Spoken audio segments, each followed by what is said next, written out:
जुर्म की दुनिया भी बहुत अजीब होती है। यहाँ कभी कभी जो होता है वो दिखता नहीं, और जो दिखता है वो कभी कभी हुआ ही नहीं होता है। हमारी आज की कहानी भी कुछ ऐसी ही है। नमस्कार, मैं शालू यादव आपके सामने एक ऐसी ही कहानी लेकर आई हूँ जिसमें एक आदमी जिसकी मौत होती है, जिसका शरीर भी मिलता है, जिसके शरीर के पास एक सुसाइड नोट मिलता है, और जिसे पुलिस एक आम आत्महत्या की तरह देख रही होती है। लेकिन जब उस शख्स की पोस्टमार्टम रिपोर्ट आती है तो पूरी कहानी ही कुछ और होती है। ये कहानी किसी फिल्म की कहानी से कम नहीं, किसी मर्डर मिस्ट्री से कम नहीं। ये कहानी मध्य प्रदेश की है। सन 2019 29 जून, भोपाल सेंट्रल जेल का एक कैदी, जिसे आज के दिन जेल वापस आना था, जो कि 14 दिन के पेरोल पर बाहर था।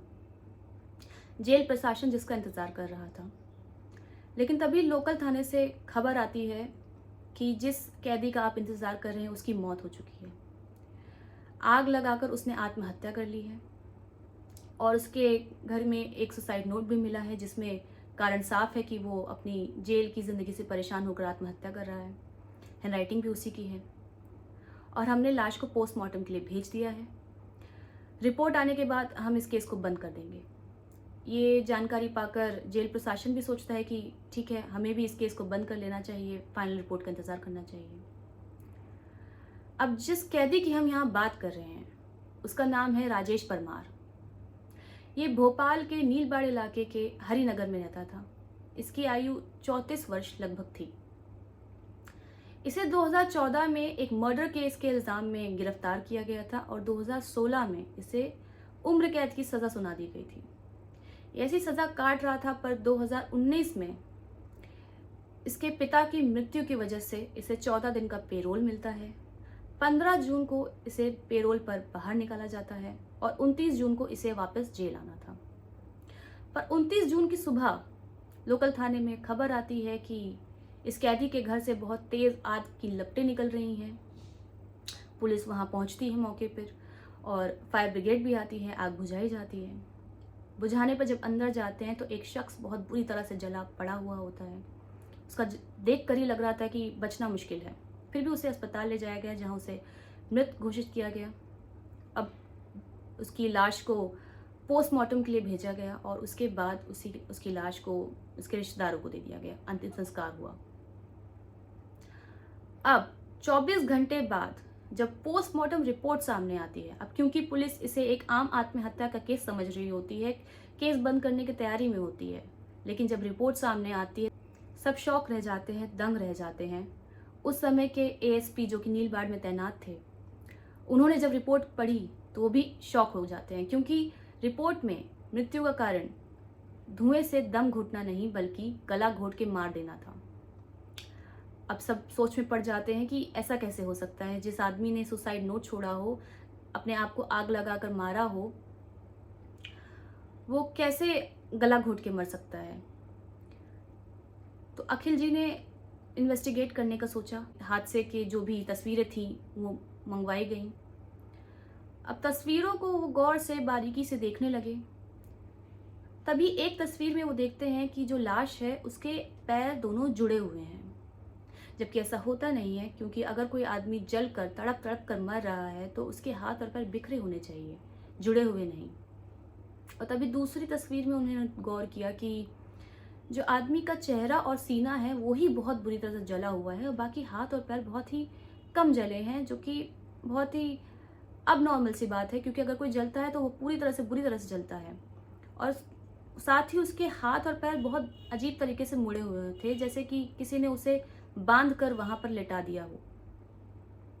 अब ये देखने के बाद जिस केस को वो बंद करने की तैयारी में थे उसे फिर से खोल दिया, क्योंकि अब पुलिस के मन में बहुत सारे सवाल आ चुके थे कि ये कोई आम आत्महत्या का केस नहीं लग रहा था, ये एक मर्डर का केस लग रहा था। अब मर्डर हुआ तो किसका हुआ, क्योंकि लाश का चेहरा बुरी तरह से जल चुका था। अब पुलिस ये सोच में पड़ी थी कि ये लाश राजेश परमार की है भी या नहीं। अगर राजेश परमार की है तो इसे मारा किसने, और राजेश परमार की नहीं है तो ये लाश किसकी है और राजेश परमार कहाँ है। अब इन्वेस्टिगेशन दोबारा शुरू की गई। पहले राजेश परमार के परिवारजनों से उसका नंबर लिया गया। नंबर ट्रेस किया गया, नंबर की लास्ट लोकेशन भोपाल ही थी। कॉल लिस्ट निकाली गई, साथ ही पड़ोसी से पूछताछ की गई तो पड़ोसियों ने बताया कि दुर्घटना से 1-2 दिन पहले ही उसके घर पे 2-3 लोगों को देखा गया था। अब कॉल लिस्ट निकालने पर एक नंबर जिस पर राजेश की कई बार बात हुई थी, वो नंबर पता लगवाने में पता चला कि निहाल नामक एक इंसान का था। जब निहाल के बारे में पता लगवाया तो निहाल राजेश का ही पहले एक किराएदार था, जो कि बहुत टाइम वहाँ रहा, उसके बाद कहीं और शिफ्ट हो गया। फिर निहाल का नंबर निकलवाया गया तो नंबर की लोकेशन गुजरात की। अब पहले तो पुलिस को लगा कि कहीं ये लाश निहाल की ही तो नहीं, लेकिन नंबर पता लगवाने पर कि नंबर की लोकेशन गुजरात की है तो पुलिस ने फिर भी एक टीम गुजरात भेजी पता लगाने के लिए निहाल के बारे में, और निहाल पकड़ा भी गया। निहाल को पकड़कर जब भोपाल लाया गया तो उससे पूछताछ की गई। सख्ती से पूछने पर उसने पूरी कहानी बयां कर दी। तो कहानी कुछ इस प्रकार की थी कि जब राजेश जेल से बाहर आया तो उसने निहाल से कांटेक्ट किया, उससे बात करने की कोशिश की। बात करने पर निहाल को पता चलता है कि राजेश बहुत ही परेशान है, दुखी है, क्योंकि उसके पिता की मृत्यु होती है तो वो बहुत अफसोस में होता है, और साथ ही साथ उसे ये भी पता होता है कि अब इसके बाद उसे शायद ही जीवन में कभी पेरोल मिले, और वो वापस जेल नहीं जाना चाहता था। अपनी उम्र कैद की सज़ा से वो परेशान था, बहुत ही इमोशनल था। लेकिन फिर उसने इसका एक ही उपाय समझा कि मैं जेल जाने से तभी बच सकता हूँ कि अगर मैं दुनिया की नज़रों में मर जाऊँ और कहीं गुमनाम जिंदगी जीऊँ। अब पहले तो निहाल ये सुनकर उसका साथ देने से मना कर देता है, लेकिन राजेश उसे पैसों का लालच देता है। उसे कहता है कि मैं तुम्हें 1 लाख रुपए दूंगा, कुछ एडवांस भी देता है। अब ये पैसों का लालच देकर राजेश ने निहाल को मना लिया होता है कि तुम मेरा साथ दो। अब दोनों प्लान बनाने में जुट जाते हैं, बहुत सारी क्राइम सीरीज और मूवीज देखते हैं और एक प्लान बनाते हैं। पहले तो 23 जून को राजेश ने अपनी माँ को पूजा पाठ और दर्शन के बहाने घर से कुछ दिनों के लिए दूर भेज दिया, और उसके बाद एक ऐसे शख्स की तलाश में निकल पड़े जिसकी कद काठी और उम्र राजेश परमार जैसी हो। कुछ दिन ढूंढने पर एक पेट्रोल पंप के पास उन्हें एक मजदूर मिलता है जिसकी कद काठी और उम्र लगभग राजेश जैसी ही थी, जिसका नाम था राजू रैकवार। इन दोनों ने पहले तो उससे दोस्ती की, और दोस्ती बढ़ाने के बाद एक दिन उसे पीने खाने के लिए अपने घर पे पार्टी के लिए इनवाइट किया। अब राजू रैकवार, जो कि एक मजदूर था, मजदूरी करता था, उसके लिए पार्टी तो बड़ी चीज़ थी। वो इन दोनों के साथ राजेश के घर आता है। राजेश के घर पे इसे बहुत खिलाया पिलाया जाता है, और इस कदर पिलाते हैं ताकि वो एकदम बेहोश हो जाए, बेसुध हो जाए। और ऐसा हुआ।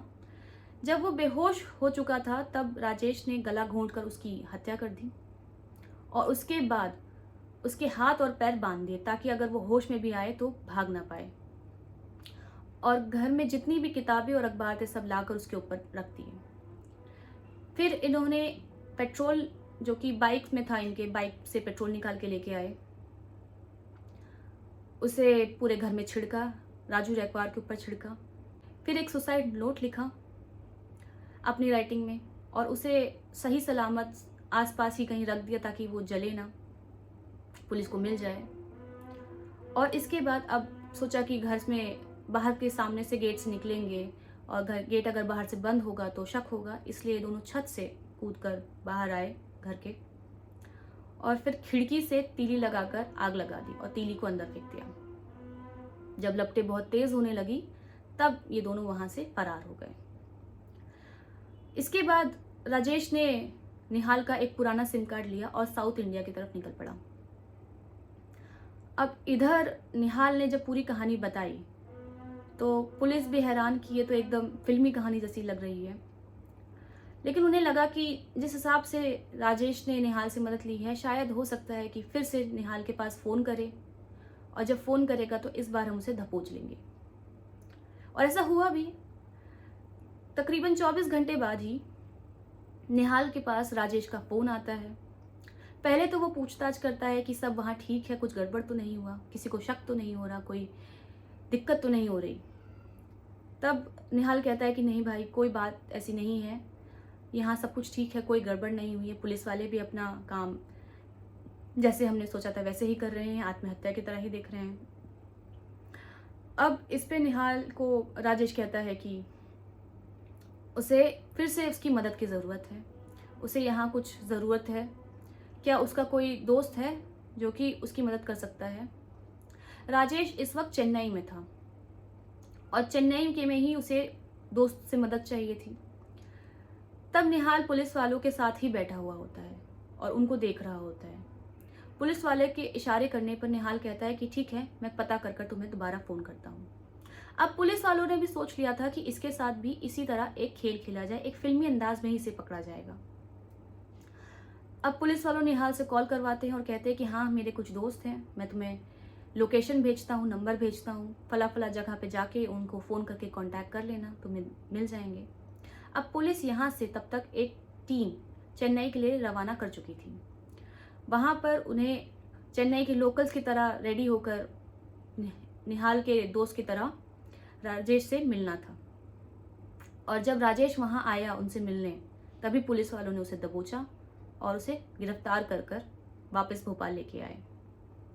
और इसी तरह राजेश परमार, जो कि अपनी ही मौत का एक खेल रचाया हुआ था, फिर से पुलिस की गिरफ्त में आता है और एक डबल मर्डर केस में, जो कि ऑलरेडी उस पर एक मर्डर केस था और एक मर्डर दोबारा उसने किया, उसे दोबारा से पुलिस हिरासत में ले लिया जाता है और उम्र कैद के लिए दोबारा जेल भेज दिया जाता है। तो देखा आपने कैसे एक फिल्मी अंदाज में एक कैदी अपनी ही मौत का खेल रचता है। लेकिन वही कहते हैं ना, सच छुपाए नहीं छुपता, पुलिस के सामने सच आ ही जाता है। एक पोस्टमार्टम रिपोर्ट ने पूरा राज ही खोल दिया।